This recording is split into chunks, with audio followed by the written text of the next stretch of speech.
Tinfoil Tidbits, episode 10.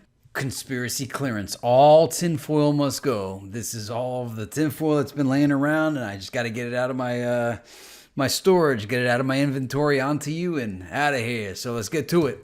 Poltergeist. I recently saw Poltergeist for the first time since the 80s, and I didn't realize that movie's rated PG, and then strange things happen to the girl, they're here. Her and her older sister, they both had strange deaths, and you should look them up because there's strange stuff going on with both of them there. Some of it's a little bit gross, so I'm not getting into that. But if you want to do that, go for it. In the film, we have this really strange scene here. Some people believe that when people die, there's a wonderful light, as bright as the sun, but it doesn't hurt to look into it. All the answers to all the questions that you ever want to know are inside that light. And when you walk to it, you become a part of it forever. Some people just get lost on the way to the light. And they need someone to guide them to it. Am I reading too far into it? I wouldn't be doing my job if I wasn't. But yeah, look up the deaths. Look up the Poltergeist. And I watched a couple other movies recently, like I rewatched Minority Report. Nothing really to report there other than those plants that were alive and moving. Everything else, pretty much no. Although they had those chips that stored memories. Obviously, the magnetic cars, some other futuristic stuff. But Police Academy, I rewatched Police Academy. I'm going to watch all 6 or however many Police Academy films there are. I didn't realize how much of an impact Police Academy 1 had on me, but it did, and I'm glad it's there. It's a lot different watching it now. I saw Ant-Man 2, nothing much really to report from there. Death of a Nation could have been better, and Jurassic World 2. Again, all those could have been better titles than they were. So let's get to the next slide. What else we got? Mountain chains. So I was looking at some mountain chains, and then thinking about the ocean. And the ocean has mountain chains underneath it. And then you see mountain chains above water. And you're like, well, how come that one's not underwater? So I almost wonder if it's like the sands of time. And they just turn the earth upside down, turn it this way. And then the ocean water just goes here and other parts. I mean, I didn't come up with this concept. But when you look at it, you could see where the water once flowed in those mountain chains. And you just wonder who controls the dams that keep us from living in a water world. Because obviously we are in an artificial environment. It's a very big one. It's very vast and complex. But someone's controlling it. Someone's creating the disasters. Someone's creating the floods. That's how Noah probably knew the flood was coming. There is a set amount of human faces templates that a person can look like. So back in like 06 when I first started writing simulation theory, or maybe it was in 07 when I finally put it out. It was a new concept, obviously, to people, and but this one guy, he was the one guy that was always like ahead of me by 10 years. And there's nothing I could say to this guy that would even faze him. He's been through so much more than I have, and he's thought in a much deeper way. And he presented to me, there was, I think it was on Dilbert, and Dilbert said that there's a set amount of human face templates that a person could look like. And he said, like in video games, you have these templates that you base the person on, then you change the eyebrows, the face features. And when you think about it, I mean, every day I was just at Target the other day in Publix, the supermarket, and there's a bunch of people I saw walking by, and I'm like, I've seen a template of you. I haven't seen you personally, but I've seen so many people that look just like you. What's going on? But then again, myself, I'm always looking for the clones of me. There's a few, but not many. Like there's other people that have a lot more clone-ish look to them. And I'm not saying that I'm special and unique, because there are a few that have my template as well. But the idea that there's all templates lends itself to simulation theory. When I remember choosing my life, though, I don't remember choosing my template. So that what I look like was defined for me. I don't recall doing it. So I'm not saying that we create the template, but whoever the designer of this game had to have some base templates that they've been using to create all of us. And that link right there on the page, that'll take you to the website that kind of goes into that. Swarm theory. Swarm theory. I think I've talked about this briefly on the channel before. I don't fully know swarm theory off the top of my head, but I remember reading about it. It has to do with a lot of different types of animals and insects and fish. Well, not animals, but fish and insects. You see swarms of bees. You see schools of fish, those balls of fish. And they all move together. How are they all interconnected? How are they all communicating their movements? Some of the theories are that school of fish is actually one creature that appears as many. Others say that they have Wi-Fi communication or Bluetooth or some kind of way that they wirelessly communicate to each other, like the bees, the fish, because they all move together. How could they all? You ever see like the shark going through and the school of fish all move in unison? How do they all do that? How do the swarms of bees all stay together? But then you could look at, if you go to an air and sea show or an air show, those flight formations that the planes do, or watching flocks of birds fly. But that one looks a little bit more intentional, whereas the fish and the insects look reflexive, like a reflex. So that's swarm theory, and the military is looking to understand it so they could apply it as well. Don't blame them.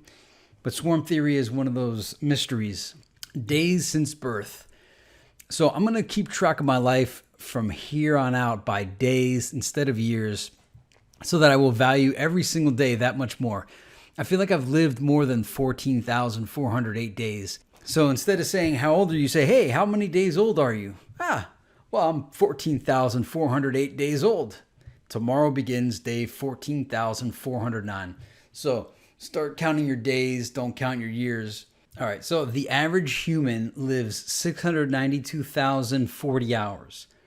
So under 700,000 hours. We have less than 700,000 hours in our life. Time is ticking. There's no time to waste time. Imagine that. Freezing your account. Acts beyond the control of the bank.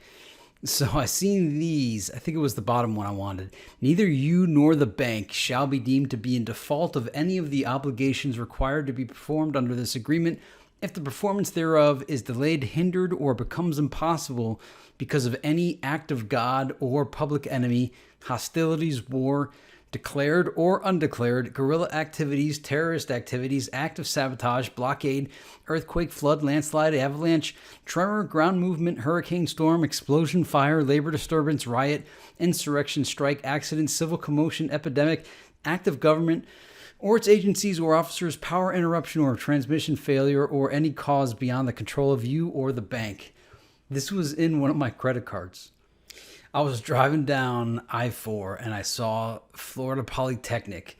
What a cool looking building it is. Take a look at that thing. I want to go back to college just so I could go there. I mean, if I went back to college, I'm going there. I'm going to Florida Polytechnic. I want to go and be in that building. Look at that thing, man. Florida Polytechnic.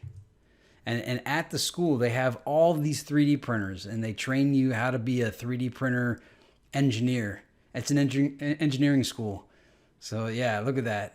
I mean, these are beginning 3D printing, but you get the concepts, and this is where things will eventually be going. Mass culture. All right, so this is kind of along the lines of those media manipulation terms, but this guy, Lippmann, was an early and influential commentator on mass culture, notable not for criticizing or rejecting mass culture entirely, but discussing how it could be worked with by a government-licensed propaganda machine to keep democracy functioning. You might want to look up this guy, Lippmann. Not Lippy, but Lippmann. In his first book on the subject, Public Opinion, 1922, Lippmann said that mass man functioned as a bewildered herd who must be governed by a specialized class whose interests reach beyond the locality. The elite class of intellectuals and experts were to be a machinery of knowledge to circumvent the primary defect of democracy, the impossible ideal of the omnicompetent citizen. This attitude was in line with contemporary capitalism, which was made stronger by greater consumption. I'm going to skip to the end of this. He did come to his senses near the end. So from the 1930s to the 1950s, Lippmann became even more skeptical of the guiding class. In The Public Philosophy, 1955, which took almost 20 years to complete, he presented a sophisticated argument that intellectual elites were undermining the framework of democracy. The book was very poorly received in liberal circles. They know what's best for you. How dare Lippmann say they're not? Here's one. Constitution of the United States of America, 1789, revised 1992. I remember I had a buddy, he had family members that were fighting to keep the Constitution. The left and the liberals have been trying to do away with the Constitution for a while. I think there's a new version of it posted, the version that they were presenting in Behold the Pale Horse by William Cooper. Check that out. All right, next. The left doesn't really want to help. Now, this one is a major thesis of mine. I often debate with the left because I know what they say, but I live what they say. What they do is something else. I think that they want to keep everybody equally poor, whereas I want to make everybody equally rich. And there's a difference. So let me see what I wrote here. Before you say yes, understand that releasing this technology... Okay, so I'm often pressuring the left to adopt my agenda. So I like to pressure theirs. So I always, I side with Trump and others. And it's to pressure the left to adopting my agenda.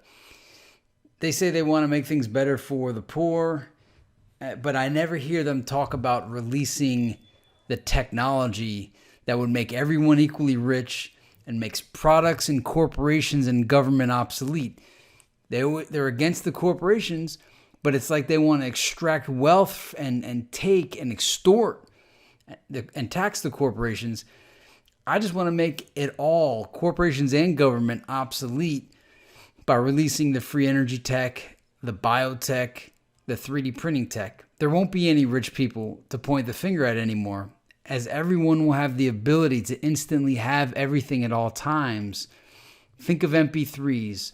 Jeremy Rifkin calls it the Napster for everything. So imagine everything on demand. You couldn't be envious of somebody else for a material item that they had, because you could just produce it, replicate it with the replicator, the 3D printer. And then if it's having a mate, there's Android replicas. The only thing I haven't figured out is who gets the beachfront property and the Mountain View property, because real estate is scarce unless there is the infinite plane. But from the world that we know, the land that we know on our maps, there is a finite amount, but there's plenty of it. And when I present this to the left, none of them take me up on the offer. They almost walk backwards on it. It's almost like uninteresting to them if they're not extorting somebody or if they're not taking from somebody. I'm like, look, this is what you say you want. You want to remove all of the inequality. This is how you do it. But they have no interest in it. It's amazing how they're just like, where's the fun in that? It's almost like somebody has to suffer pain. And in my model here, in this agenda, the current rich people will not suffer any pain either. They will simply lose their status of having things that you don't have. Everyone will have, but no pain will be experienced by them, except they won't be the only rich ones anymore. Everybody will be rich, but that's not what they want. The left, that is, they want everyone to be equally poor and dependent. I'm trying to make everybody independent, perpetually independent, to the point where you couldn't put someone under your dependency because they will have absolute autonomy and absolute self-sufficiency. So does releasing the forbidden technology and freeing mankind fit with your agenda? Or do the rich have to feel pain? Do you have to still take from someone else to be satisfied? Do you want to free people where they won't need socialists to get what's theirs for them? You won't have any carrot to dangle over people's heads, and you won't have their poverty to rally them to your cause anymore. But they will have everything forever after. So their whole thing is a power move. They want to keep you dependent upon them. And what I suggest and what I present makes you dependent on nobody. And none of these ideologies want that. Especially theirs, even though they claim that's what they want. But when you offer this to them and see how they don't adopt it, and also see if they'll challenge this statement that I say they want to make everyone equally poor, and I want to make everyone equally rich. And there is a difference. There is a difference. Even though it sounds equal, they want to bring everybody down. I want to bring everybody up. If you want 5 yachts and 10 Lamborghinis and 3 Ferraris, I want you to be able to push a button and it'll print all that for you on demand whenever you want. But I have a feeling that, like, even if you're a capitalist or not a leftist, I almost feel like you don't like it because you want to have it, but you don't want anybody else to have it.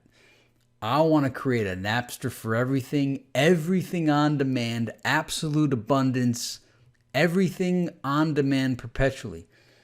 The left wants to redistribute wealth. I want to distribute wealth perpetually.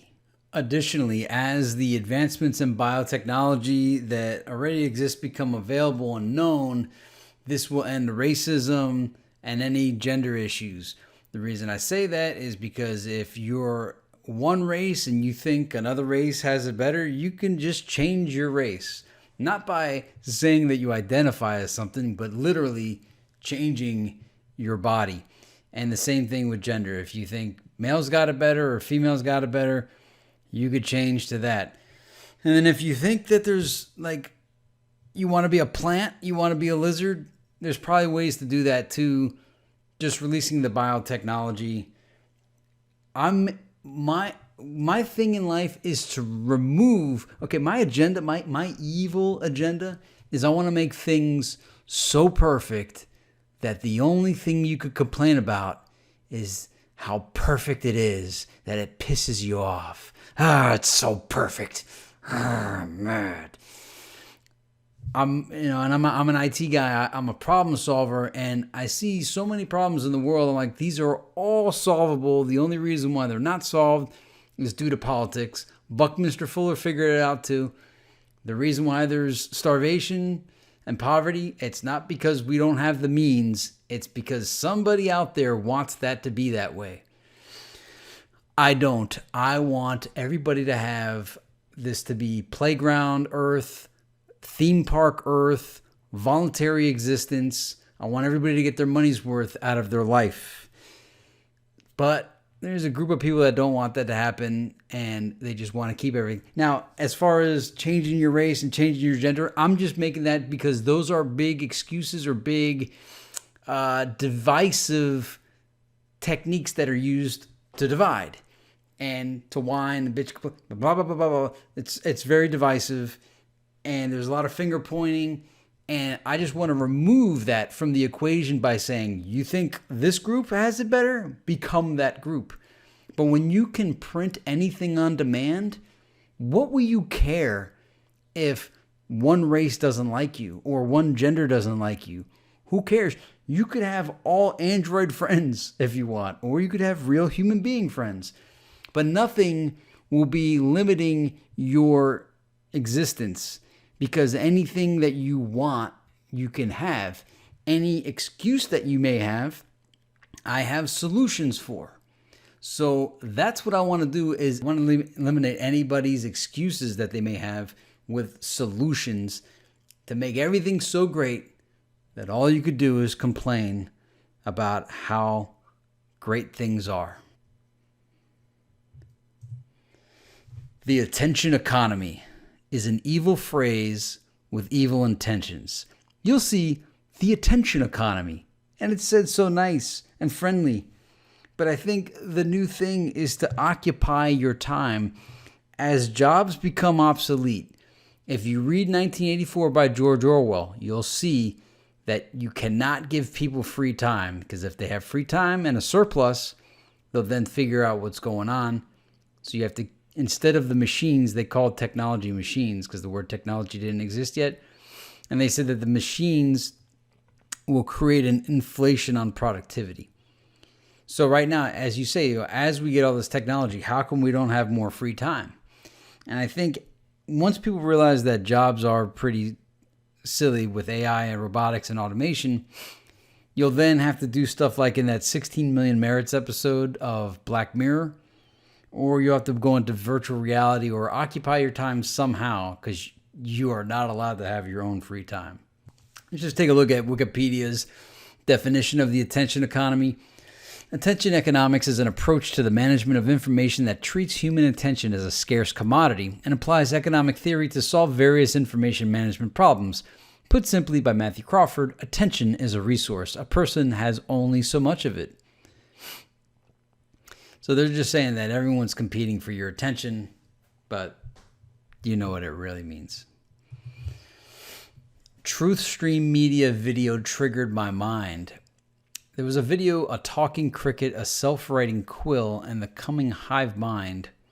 It was advertising their Minds of Men on DVD. I bought it. I haven't seen it yet, but I did buy it, the digital copy from Amazon. But I don't remember what I had to say about this. So anyway, check out that video. It triggered my mind on something, maybe parts of this video itself. So, sometimes I cover good comments that I get on videos, but this one's a negative comment. This is from my video, The Alarming Rise of Thanos Worship. Now, I know what the left does. Again, I'm a Trump guy, right? So I often troll the left just to see how they respond. They all respond very predictably all the time, especially when you expose what they believe. They always ridicule it or say something's a joke. There was an alarming rise of Thanos worship online, and it's done as a joke. Ha ha, it's a fictional character. We're just joking around. Thanos, ha ha ha, we worship Thanos. Thanos for president. Thanos wasn't wrong. It's a plausible deniability backdoor to say, hey, it's just a joke. We're just kidding around. But I remember that's what people used to do, is they'd insult you in a joking way through a joke. So they would hurl an insult about you that in a way would expose something about you and then say, I'm just joking. So let's look at, I might just read this whole entire comment because it proves everything I said in the video. It gets crazier as you go along. Again, the left are the authoritarians, and they really don't want equality. They want to rule you, and they don't want you to have your free speech. So let's check this out. First of all, there's nothing wrong with abortion. Okay, now in the video I said that abortion was actually a slippery slope so that you get people used to killing kids so that you could then kill the elderly, the unwanted elderly. And I presented it to somebody, they're like, no way, isn't that a little extreme? I'm like, okay, well, let's take a look at the movie The Beach. What happened to the old people? Everybody gets killed after 30. What about the movie Logan's Run? Everybody is killed after they're 30. What about Soylent Green? Soylent Green are people! What about Avengers Infinity War? Oh, they just killed off half the population. The sanctity of life was a concept that came out after World War I because of the use of chemical weapons. At least that's how I learned it. And so we began to, at least in America, say that every life is important, and including abortions. So anyway, back to this person. First of all, there's nothing wrong with abortion. Think of the people that get abortions. They do so because they don't want to have a child. What if they get raped? It says wrapped. Should they be forced to have it? What if the baby would potentially grow up in a bad home? You'd potentially be doing mercy instead of having another criminal raised or another person in foster care. Now, while that has somewhat of a understandable perspective, it's still the justification of murder. That's why I like to take the pro-life side, because I like to point the finger at the other person saying that they want to justify murder. It's fun to watch how they justify it. And again, I obviously understand there are circumstances where abortion may make sense, but when there's foster homes, who knows? People always want to adopt kids. There are two sides to this, yes. Yeah, right, like they see the other side. As there is the question as if do unborn lives count as lives? So there are two sides. I myself am somewhat neutral to it. No, you're not. But population control isn't the main reason for abortion. If it comes as a result of that, well, then that's fine. So let me read that again. Population control isn't the main reason for abortion. But if it comes as a result of that, well, that's fine. Because nobody wants to say they want to do population control. But, hey, if it's a byproduct, I suppose it might help. In the end, wouldn't it be like they were never born at all?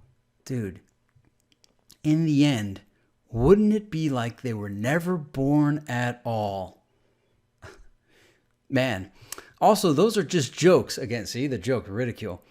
Not to be taken seriously. Why would you? Except it's a virtue signal to other Thanos worshippers who are Malthusians, who are Darwinians, who are probably Leninists in disguise, who also all like zombie films for some reason, and they all like Thanos.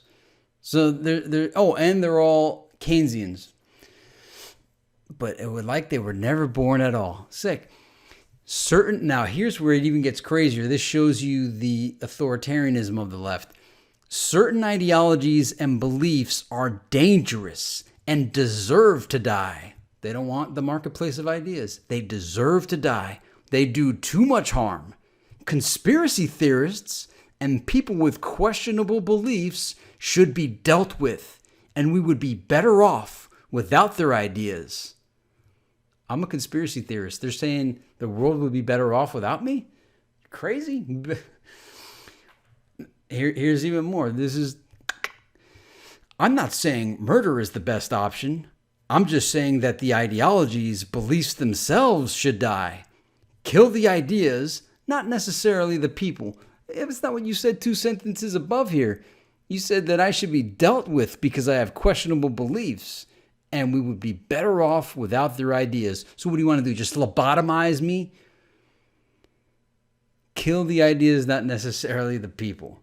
Silence people and ban Alex Jones. There's a difference between killing everyone who holds back everyone else and doing what is necessary as it is and when it is necessary. Are there times when life might be expendable? Maybe. Many people matter, but we can make more. But again, it is questionable and depends on the situation.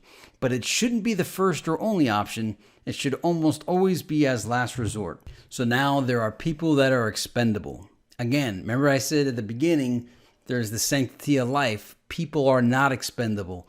People are people, and every human is important. But in this ideology, you are part of the collective. And in this communist world, the state owns you. You do not have personal property. So, no thanks, bro. And I deserve to live. And those unborn kids deserve their chance and due process of law.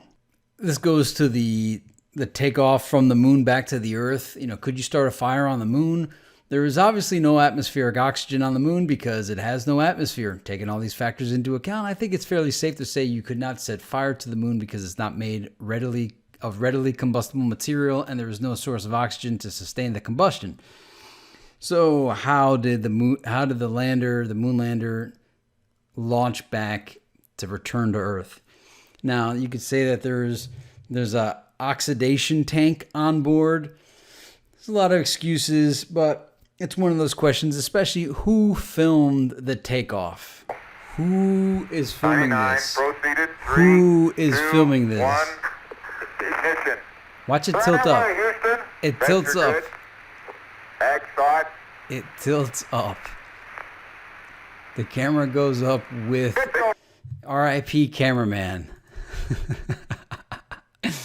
It was remote controlled. Disney Studios, no one was injured. For 1972, it's not bad, but today it looks like 5th graders filmed this for a class project. One must really have a religious faith to believe this happened on the moon. Comedy gold right here, people. So they claim that it was remote controlled from Earth. And then this guy points to this manned space flight network, an 85-foot diameter parabolic antenna. Okay, but how did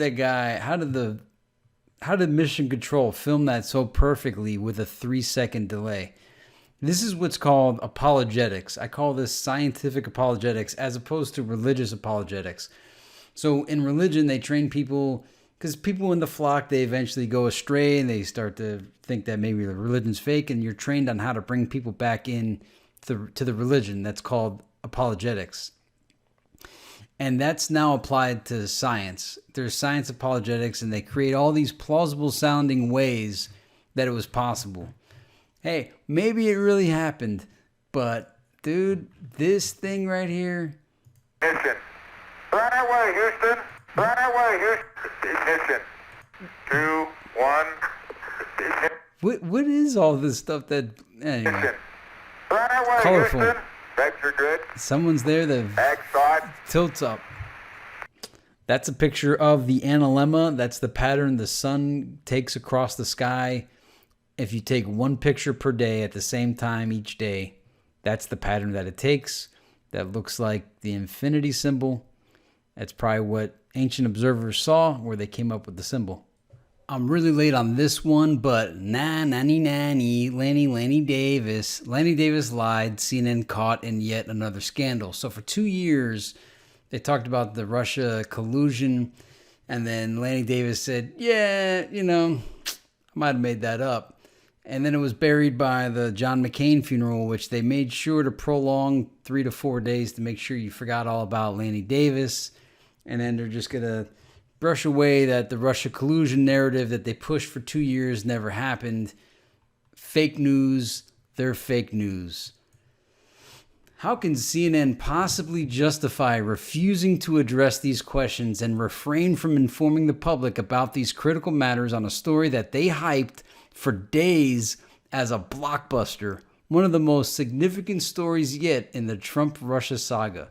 Lanny Davis lied. Donald Trump Jr. is awesome. And then they always try to make Donnie Jr. as the bad guy.